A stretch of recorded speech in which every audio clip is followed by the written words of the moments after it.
Իրան անպայման է։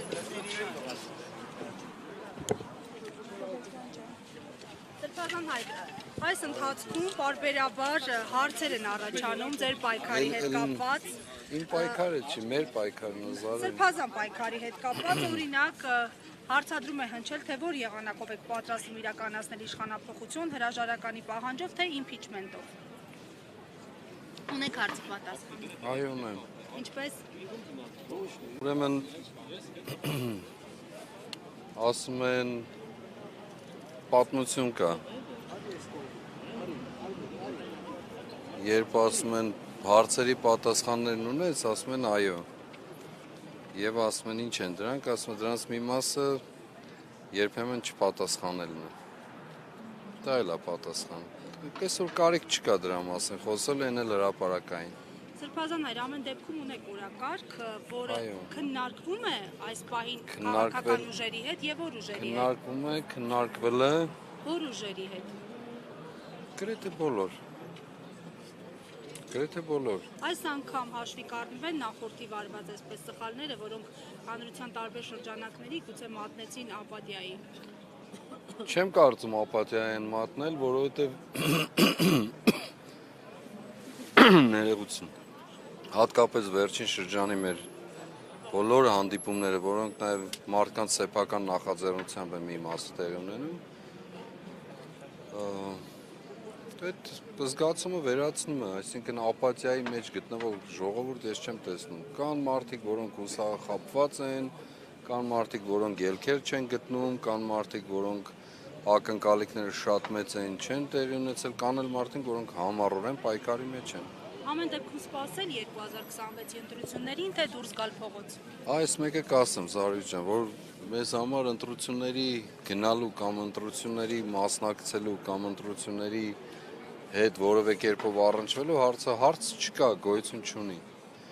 Մենք հավատում ենք եւ անցյալ օրը հրապարակային եմ հարցրել, մոտեցման հարցը սա։ Սա այս ամեն ինչի որ տեղի ունեն մեր երկրում, պարզապես քաղաքական գործընթացներ են, թե ազգային ազատագրական պայքար։ Այս հարցի պատասխանը, եթե ամեն քաղաքական միավոր կամ անհատ ինքն իրեն տա եւ պատասխանը գտնի, ինքն էլ այդպիսի վերաբերմունք ունենա։ Հետևաբար այստեղ ընտրությունների հարց չկա, մանավանդ մեր մտքով որևէ կերպով չի անցնում դա, եւ մինչեւ 2026 թվականը պլաններ անելու խնդիր չկա։ Շարժման հետ կապված, հեռանկարի հետ կապված, առաջնորդի փոփոխության հետ կապված նման հարցադրումներ քննարկվել են։ Նման հարցադրումներ չեն եղել։ Առաջնորդ չեն ընտրում կամ նշանակում, Զարուհի ջան։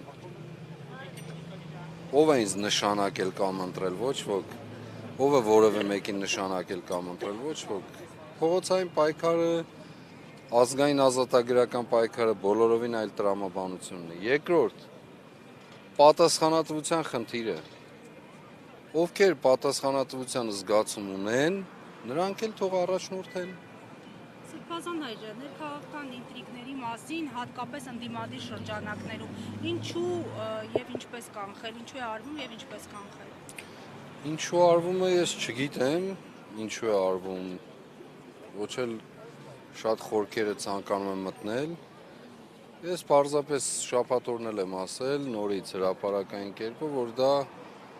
մանավանդ այս ժամանակահատվածում չի կարող ավելի վեր լինել, քան մեր համընդհանուր դիմագրաված աղետը։ Արդյոք կներես, Սրբազան հայր, արդյոք կհաջողի կրկին համախմբել այդ ուժերին, որովհետև Սրբազան պայքարի հաջողություններից մեկը նրանում էր, որ քաղաքական դաշտում գտնվող բոլոր ընդդիմադիր ուժերին ստացվեց համախմբել, բայց ինչպես գործընկերս նշեց,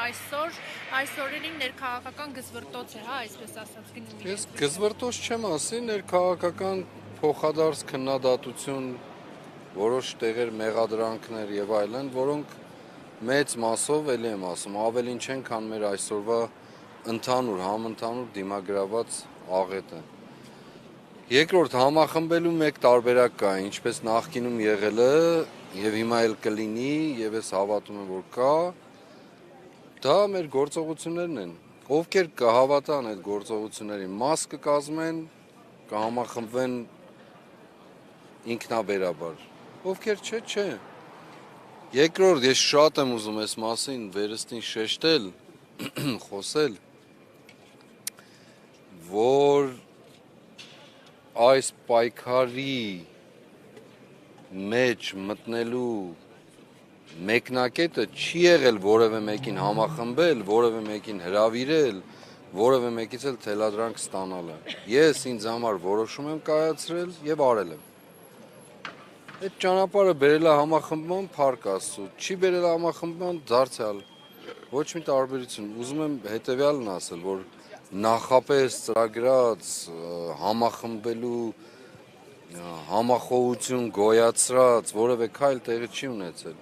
Ինձ համար եղել է մեկ բան։ Մեր հայրենիքը, պետությունը գտնվում է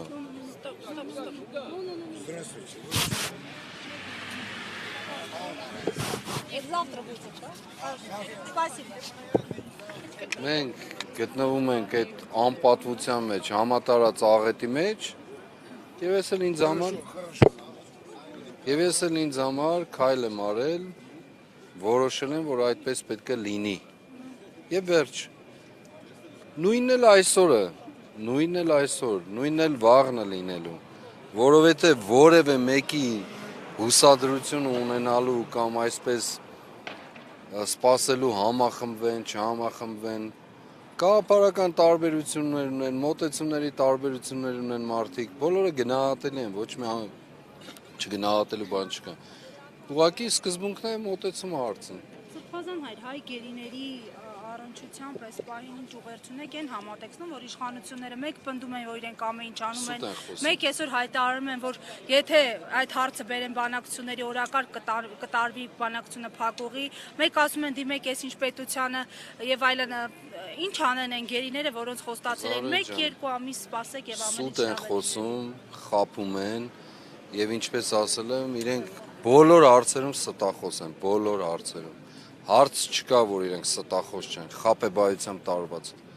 Նույնիսկ իրենց նկարածներն են ստախոսություն։ Երկրորդ, ես չեմ պատկերացնում աշխարհում մի այլ պետություն, որի քաղաքացիները գտնվեն պատանդառության կամ գերեվարության մեջ, եւ այդ պետության ղեկին գտնվող մարդիկ մատը մատին չխփեն,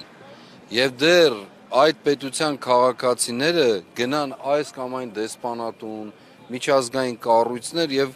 խնդրեն, պահանջեն, աղաչեն, որպեսզի իրենց հայրենակիցներին ազատեն։ Այսինքն քաղաքացիները նախաձեռնություններ դրսևորեն այդ ուղղությամբ։ Սա չգրված բան է աշխարհում։ Ունես կառավարություն, կառավարությունը պիտի զբաղվի, ոչ թե երկրի ներսում քաղաքացիները կամ դրսում Սփյուռքում գնան այս կամ այն դեսպանատան դիմացը, ՄԱԿ-ի գրասենյակներ, ԵՄ-ներ եւ այլն, անընդհատ ինչ որ պահանջներ ներկայացնեն, ինչի համար։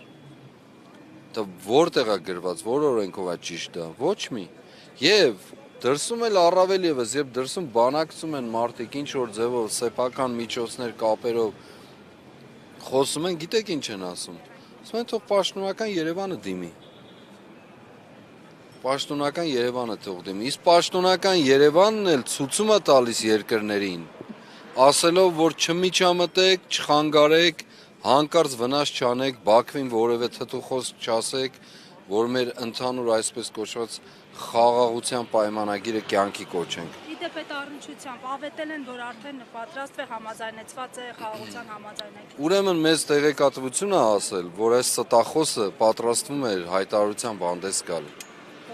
Դիմեր ժողովրդին այդ իրենց հռչակավոր խաղաղության պայմանագրի շուրջ։ Հիմա առիթ օգտագործելու նորից եմ ասում, ստախոս փաստաթուղթ է հրապարակի։ Առաջին, երկրորդ, ի վերջո հրապարակային դուրս ես գալու քո սիրած ձևաչափերից որևէ մեկով պատմելու, բացատրելու, ասելու, թե ինչ է այդ խաղաղություն պայմանագրի կոչվածը, թաքուն դռների ետևում է լինելու։ Եվ ասում էր ձեզանից մեկին էր, չեմ հիշում ում էր ասել, որ ժողովուրդը քեզ էր սա Որը որ ժողովուրդը մեծ մասամբ հա տեղա քեզ էր չգիտեմ մեկն ու մեկին մեկն ու մեկ հա կամ բոլորիդ որ ժողովուրդը լրիվ ամեն ինչից տեղյակ ժողովուրդը ոչ մի բանից էլ տեղյակ չի ժողովուրդը գնացեք հարցրեք թող հիմա դուք հենց Արցախույզ արեք իմացեք ինչ կետեր կան ինչպիսին են դրանց մեկնաբանությունները, չեն հրապարակում, որը ինչպես ուզենան մեկնաբանեն, ինչ ուզենան ասեն։ Անընդհատ գլուխները պատին են տալիս, անընդհատ խափում են, անընդհատ մեկնաբանում։ Եթե այդպես է, պատգամավորները ինչու իրավունք չունեն այդ տեքստը կարդալու եւ տեքստն էլ ուղղակի բառացի հրապարակելու։ Ինչու չունեն։ Վարդան Օսկանյանը շաբաթ օրն ասաց, որ հիմնական պատճառը եղել է հիմա հրապարակելու այդ խաղաղության համաձայնագրի հարցը, որովհետև շարժ կա, որովհետև Հագայի դատարանի վճիռն են ուզում հետ բերեն, ասաց, որ ուրեմն Հագայի դատավճռից են հենց իրենք։ Քիչ առաջ ասացի, չէ, տարբեր երկրների, կառույցների հստակ կերպով կամ ցուցումներ, կամ աշխատանք են տարել, որ որևէ ձևով չմիջամտեն, չխանգարեն,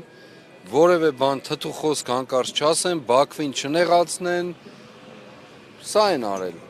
Եվ հիմա այլ եմ ասում, որպեսզի տարաբնույթ մեկնաբանությունների տեղի չտա, տարընկալումներ չլինեն, հրապարակեն թող փաստաթուղթը, պատրաստը չէ, գաղտնիություն էլ չկա, չէ, էլ համաձայնեցնելի կետեր ու բառեր, նախադասություններ, ստորակետներ չկան, չէ, թող հրապարակեն, ինչու չի հրապարակում։ Բաքուն ապատեղեկատվություն է տարածում, որ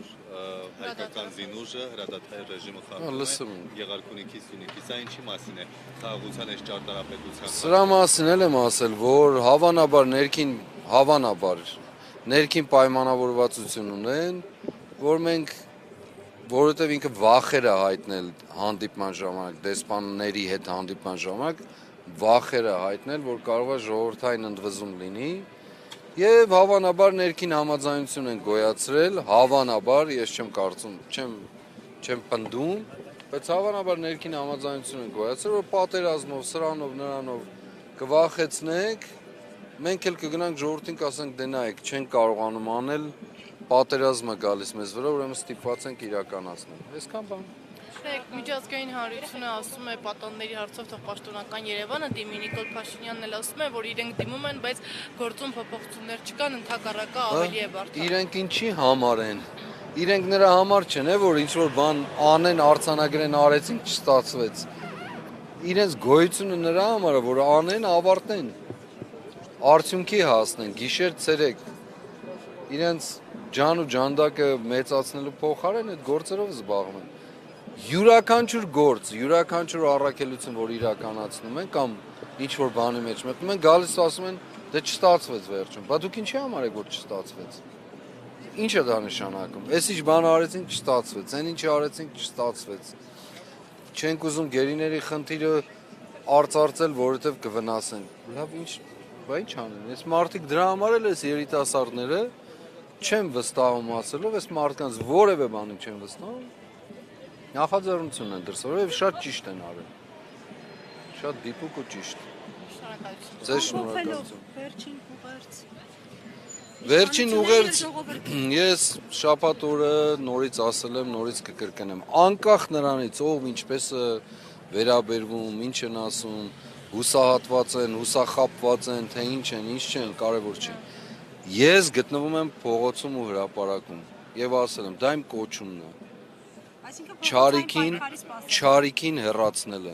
որովհետև դա անհրաժեշտությունը մեր երկրի գոյության, անվտանգության, ինքնիշխանության, զարգացման համար։ Ուրիշ որևէ այլ տարբերակ գոյություն չունի։ Փողոցային պայքարի սպասում։ Միանշանակ, ոչ միայն, միանշանակ։ Խնդրեմ, սիրով։